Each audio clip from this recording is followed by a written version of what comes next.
I'm Ghost Hunter Joe, and you're watching Murder at ManCI, Part 2. Welcome back. It is not necessary for you to watch Part 1 first, but if I was watching, I would want to watch Part 1 before I watch Part 2. But that's okay if you haven't, because I'll do my best to try to catch you up to speed. This is me in November 2024 at my friend and co-worker Tommy's grave at the Mansfield Cemetery, located in Mansfield, Ohio. Tommy was a correction officer who was murdered by an inmate at the Mansfield Correctional Institution in June 1992. I was joined in this investigation by my godson Thomas. This is Thomas holding the K2 meter at Tommy's grave. This is an aerial view of the Mansfield Correctional Institution, which I got off the internet. The Mansfield Correctional Institution, known by its acronym ManCI, was built in 1990. I worked at ManCI from 1990 to 2009 as a correction officer, correction sergeant, correction lieutenant, and acting correction captain. In 1992, I was still a correction officer and was assigned to Housing Pod 1A, circled in green in this picture. Tommy was also a correction officer. He was assigned to Housing Pod 2A, which is circled in blue. About a week before Tommy was murdered in 2A, I was having problems with an inmate housed in 1A and the Unit 1 manager. ManCI had recently received a new warden, and we were all hopeful that he would straighten things out at the poorly managed prison. The new warden had told us that he had an open door policy and invited us to come to him with any problems we were having, and he would try to fix them. I scheduled a meeting with the new warden and told him about the problems I was having, and the warden apparently told the unit manager, and the unit manager told the inmate, and the inmate threatened to kill me. I didn't take the inmate's threats seriously, and in any event, my problems got resolved after the inmate had a run-in with the major, and the major sent him to the hole, circled in pink. Everyone at the prison knew about my ongoing problems with the inmate, who was basically untouchable due to his special relationship with the Unit 1 manager. So when the inmate went to the hole, Tommy thought that I was responsible and called me at 1A to congratulate me and ask for advice on how he should handle similar problems he was having with the inmate and the Unit 2 manager. He suspected the inmate was having an inappropriate relationship with the Unit 2 manager. He had caught them together several times in the unit offices located between housing pods 2A and 2B, circled here in orange. Inmates were not allowed in the office areas between the pods unless cleaning and supervised by a male correction officer. Tommy informed me that he had documented the dates and times he had caught them together in his pocket notebook, which he kept on his person at all times.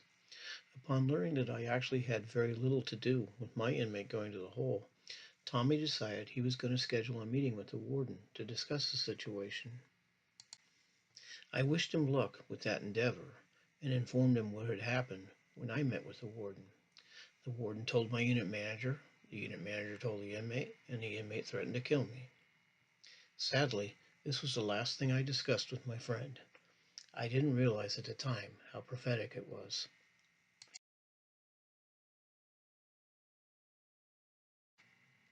My friend Sarah found this picture of the inmate who killed Tommy, as well as several newspaper articles that were printed about it at the time. His name is Roy Slider. He waited until Tommy's partner Joe escorted the pod to breakfast, and then he made his move. He snuck up on Tommy from behind and hit him with a lock and a sock, knocking him down.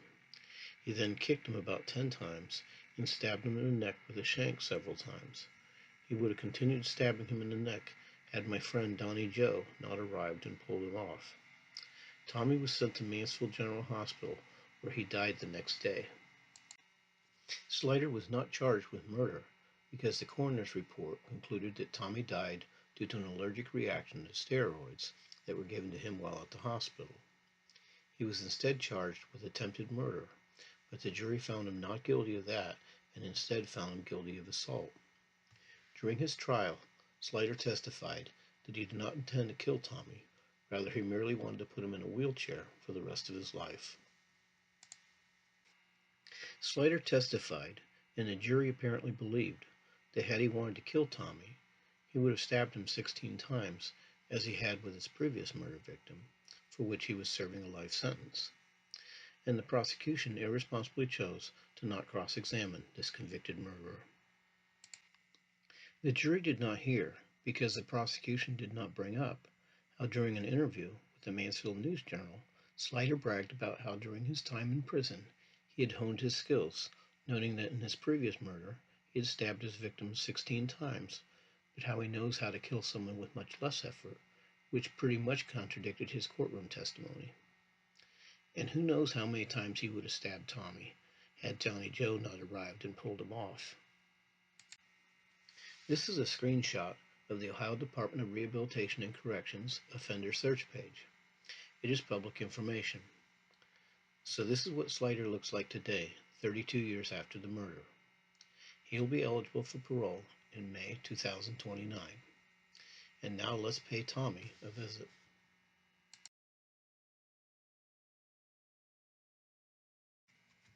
I took this photograph of Tommy's grave when Thomas and I visited it in November 2024. Let's watch and see if we made contact.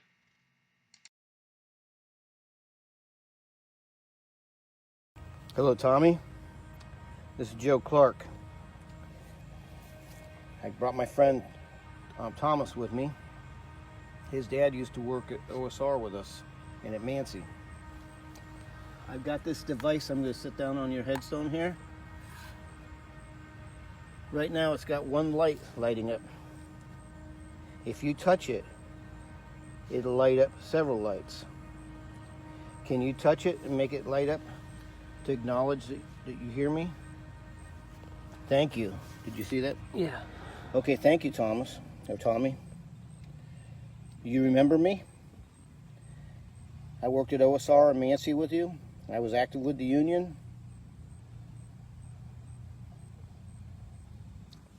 Last time I was here was at your funeral. Have you been following what happened?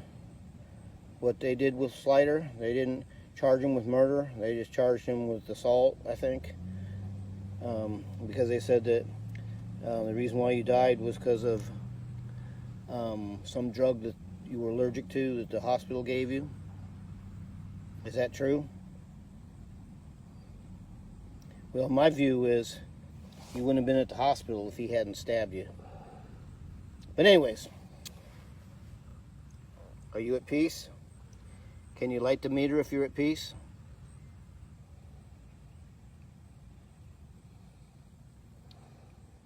Do you get a lot of visitors out here?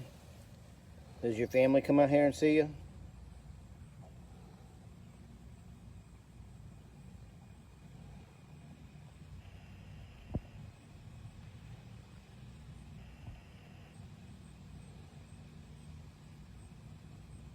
You want to talk to me? Can you light the meter? I got something else here.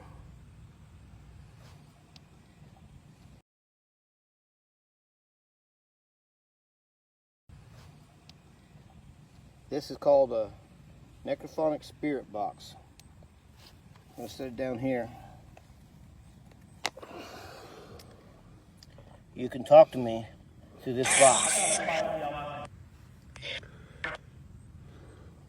I'm not sure how it works. You can pick words and phrases. Can you say, "Hi, I'm here"?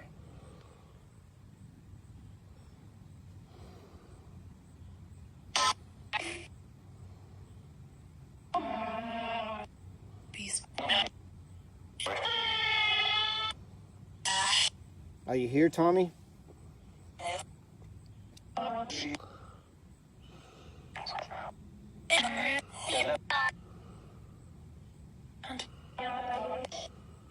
Can you tell me who your partner was in 2A?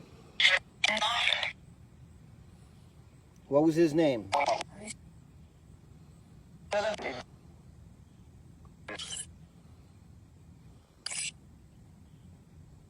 Was his name Joe?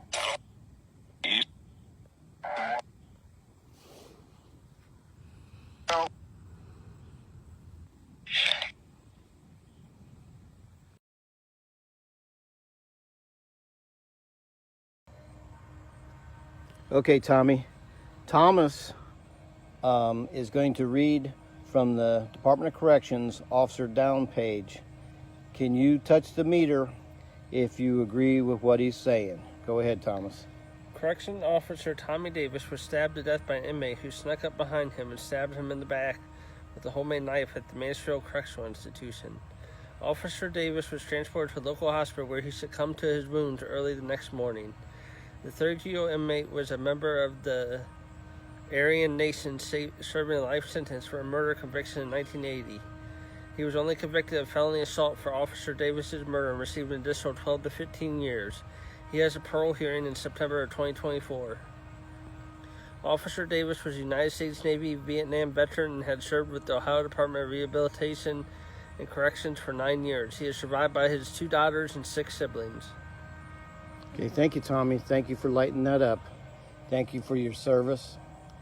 Thank you for your service with the Department of Corrections and with the United States Navy.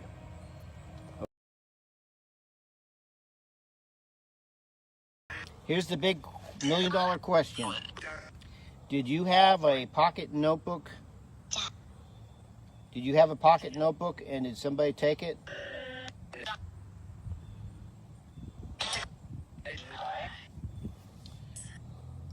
Do you know who took it?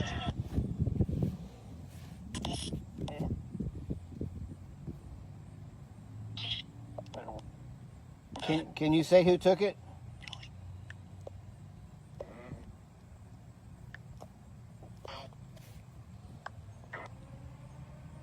Okay, we have to go. We'll be back though. It was good talking to you. It was good talking to you, Tommy. Okay, goodbye.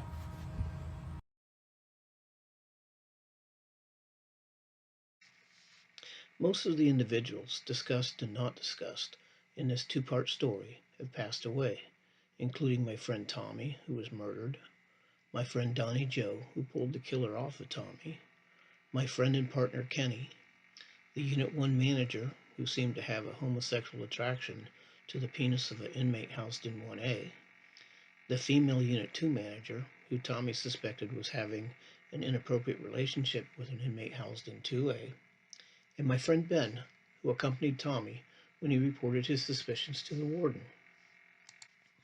I lost a lot of respect for the warden, who was still alive. When I told him what was going on in Unit 1, he told the unit manager, who told the inmate, who then threatened to kill me. Though I didn't take the threat seriously, I could have ended up murdered a week before Tommy. The warden also mishandled the situation in Unit 2. Did he tell the Unit 2 manager, who then told the inmate, who then killed Tommy? It sure seems like it.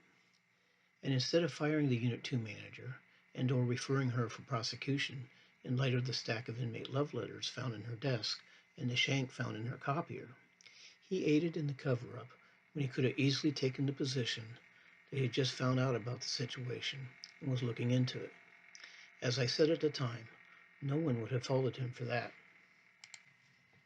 But it is not my intent to prosecute dead people who cannot defend themselves for alleged crimes or sins that happened over 30 years ago, which is why I purposely did not mention them by name.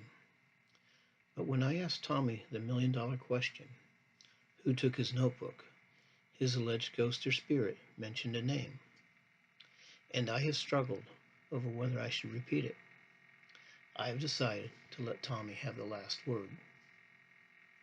Did you have a pocket notebook? Did you have a pocket notebook and did somebody take it?